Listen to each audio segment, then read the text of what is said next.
One of the top priorities of this present US government administration is to reindustrialize the United States, and this means to bring back factories and manufacturing jobs. This is going to be a very huge challenge to the present US administration, because to rebuild factories and produce goods at home, the US would have to risk damaging some very important things, and one of them is the long-term US Treasury bonds. So I'm going to break down why the US long-term Treasury bonds is at risk of collapsing. To begin with, the US Treasury bond is very critical to the American economy because it is the backbone of the current global financial system.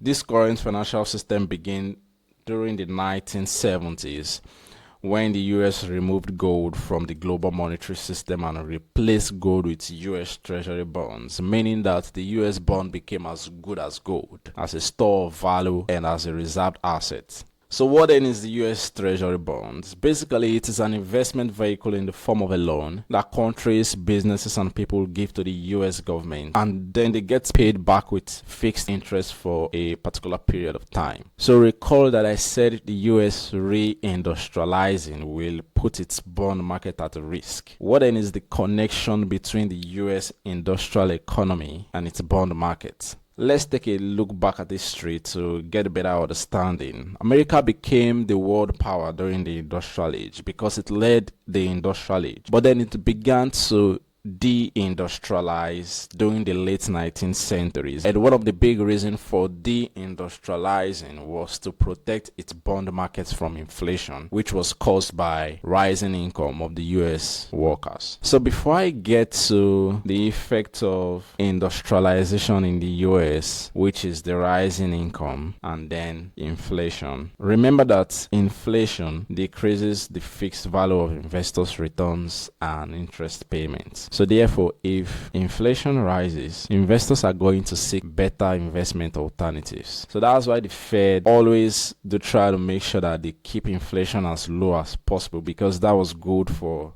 investors who held the US bond. So as long as investors continue to hold the US bond, the US can continue to fund its military and other spending programs. Having understood that, now let's go back to why the US had to deindustrialize to prevent inflation, which could damage its bond market. During the late 90s in the US, wages were rising, which made products and services more expensive, and that caused inflation. So to fix this problem, companies start to reshore their factories to Asia, where their workers earn much less, about 1/10 of US wages. This helped to save money for US companies. There was very good increase in companies' profits. Their stock prices skyrocketed. Wall Street was good, as well as the US bond market was great, and inflation was kept very low. So everything was going very well. US citizens, businesses, and the US government could take on a lot of debt because borrowing was very cheap at the time, so they did not have to manufacture goods when they could just borrow cheap money and buy goods from overseas. But then fast forward to 2020, when COVID-19 hit the globe, suddenly the US didn't have enough medical supplies, neither did it have electronics or other basic equipment to contain the pandemic. Then in 2022, the war broke out in Ukraine, and then the US saw again that it lacked enough weapon factories to produce military equipment. So these two events were the wake-up call to the US government leadership. Even politicians from both the Republican and the Democrat parties,